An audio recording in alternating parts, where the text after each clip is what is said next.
News24 देख रहे हैं आप। ग्वालियर के शिवाजी यूनिवर्सिटी से एमए कर रहे छात्र पिछले 3 महीने से परेशान हैं। इस छात्र के पैन कार्ड से अज्ञात लोगों ने एक फर्म का गठन कर लिया, जिसे पिछले 3 सालों से लगभग 46 करोड़ से ज्यादा का लेन देन किया गया है। छात्र को इस ट्रांजैक्शन का पता उस समय लगा जब उसके पास आयकर विभाग का नोटिस पहुंचा।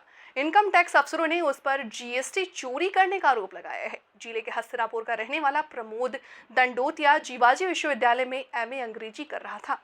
उसका कहना है कि वो अपनी फीस आदि जमा करने के लिए कई बार पैन कार्ड का इस्तेमाल कर चुका है। छात्र ने संभावना जताई है कि किसी ने उसके पैन कार्ड की कॉपी कर उसे जीएसटी फर्म बना ली। ये फर्म दिल्ली और पुणे में कार्यरत बताई गई है। खास बात यह है कि 3 सालों के दौरान छात्र के पास न तो उसके अकाउंट में कोई पैसा आया, न ही पैसा गया। बेहद गरीब परिवार से ताल्लुक रखने वाला प्रमोद दंडोतिया करोड़ों के लेन देन में अपने नाम का इनकम टैक्स का नोटिस मिलते ही बहुत चक्का रह गया। छात्र के पास 27 जनवरी को पहली बार इनकम टैक्स का नोटिस आया। उसके बाद वह income tax, GST department, collector और पुलिस के आला अधिकारियों से मिल चुका है, लेकिन उसकी किसी ने मदद नहीं की। इस छात्र को क्राइम ब्रांच के एडिशनल एसपी के पास पहुंचा और उसने अपने साथ हुई घटना के बारे में जानकारी दी। छात्र को पुलिस ने साइबर सेल में शिकायत दर्ज कराने को कहा।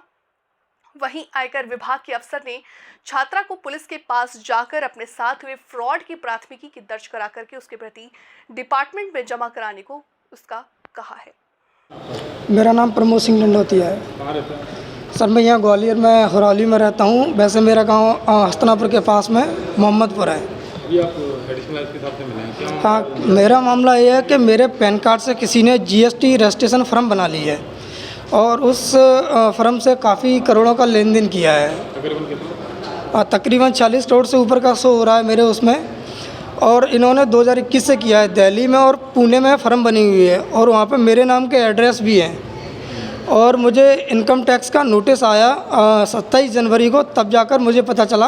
और फिर मैंने यहाँ इनकम टैक्स में आके पता किया कि मतलब ये क्या मामला है। तो उन्होंने बोला कि आपके नाम की फ़र्म बनी हुई है, क्या आप कंपनी चलाते हैं? मेरी इतनी हैसियत नहीं है कि मैं कंपनी चला सकूं। करते क्या हैं? सर, मैं स्टूडेंट हूँ, एमए कर रहा हूँ इंग्लिश से, शिवाजी यूनिवर्सिटी से, एसएलपी कॉलेज से। तो पैन आपने किसी को दिया था पैन कार्ड वाले? क्या पैन कार्ड मैंने किसी को नहीं दिया। मेरा पैन कार्ड सिर्फ मैंने आज तक अपने बैंक में ही यूज़ किया है, उसके अलावा कहीं यूज़ नहीं किया है। फर्म का नाम क्या है जिससे? सर, इतना तो मुझे याद नहीं है किस नाम से है। टैक्स ने क्या बताया आपको? इनकम टैक्स ने बोला कि आप जाके इसकी एफआईआर कराइए साइबर में जाके। कहाँ पे कंपनी बनी हुई है आपकी? क्या कंपनी कहाँ है जो दिल्ली में और पुणे में? अभी आपने एडिशनल एसपी साहब से मुलाकात की, क्या कहा है? वो इसलिए मुलाकात की उन्होंने क्योंकि मैं आवेदन एक 20 फरवरी को कलेक्ट्रेट में दे चुका हूँ, एक 5 मार्च को यहाँ जंक्शन भाई एसपी ऑफिस में दे चुका हूँ और एक आवक जावक में दे चुका हूँ।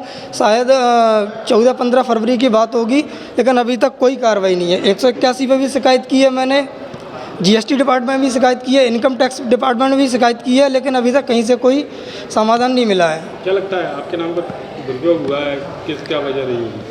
सर, स्टूडेंट हूँ सर, फॉर्म भी डालते रहते हैं, कहीं ना कहीं कागज़ तो लगते रहते हैं, लेकिन सर आज तक मेरे पास ना तो कोई ओटीपी आई है, ना उसका कोई नोटिफिकेशन आया है ट्रांजैक्शन वगैरह।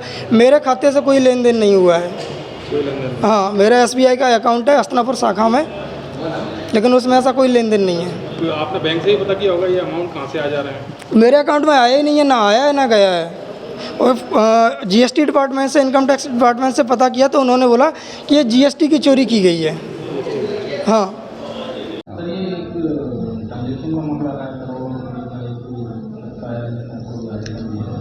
ये अभी एक शिकायत प्राप्त हुआ है। एक व्यक्ति साइबर सेल में आया है। उनका कहना है कि उनके पैन कार्ड का दुरुपयोग करके कुछ लोगों ने कंपनी खोल दिया और वो कंपनी ने बहुत सारे करोड़ों का ट्रांसैक्शन किया। उसी ट्रांसैक्शन को लेके इनको इनकम टैक्स डिपार्टमेंट का नोटिस प्राप्त हो गया। उस समय इनको पता चला कि उनका पैन नंबर का दुरुपयोग हो रहा है। तो उस संबंध में इन्होंने एक आवेदन दे दिया है। उनको वो सारे डॉक्यूमेंट्स इकट्ठा करके आवेदन पुनः देने को बता दिया है, सलाह दे दिया है। उसके आधार पर कार्रवाई की जाएगी। सर, ऐसे मामले हवाला के लिए होते हैं? वो प्राइमा फेसी वो एक इम्पर्सनेशन का मामला लग रहा है। उसमें और डिटेल में अभी तक जा नहीं पाया। उसके जाने के बाद, जांच के बाद ही कह पाएंगी वो हवाला का है या कोई और मामला है। तो मैसेज देना चाहेंगे क्योंकि ये मामला सामने आ रहा है? ये पहले भी ऐसे एक प्रकरण आया हुआ था उसके बारे में देखना पड़ेगा क्या कार्रवाई उसमें हो चुका है।